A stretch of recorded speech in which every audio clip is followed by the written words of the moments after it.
Hatani tena. Elimpanzu Kibisawala hakuwa na muda kupoteza. Anise Ura hakuwa na kingine cha kufanya zaidi ya kumshughulisha Yono Geoffrey Awoss. Inatikiswa miamba ya jiji la Mwanza.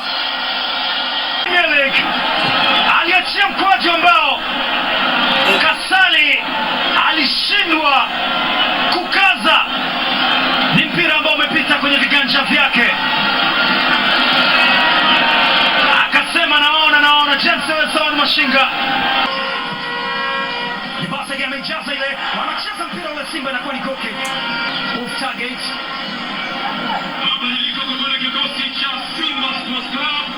Anatoka mchezaji Chelsea nambari 8. Kante Alassane. Take it. Momanyi! Ni goal kick. Ni goal kick. Alipoteza mpira kibabage. Umiliki ukabaki kuwa Pamba na Kagoma akashindwa kufanya ambacho angefanya bora.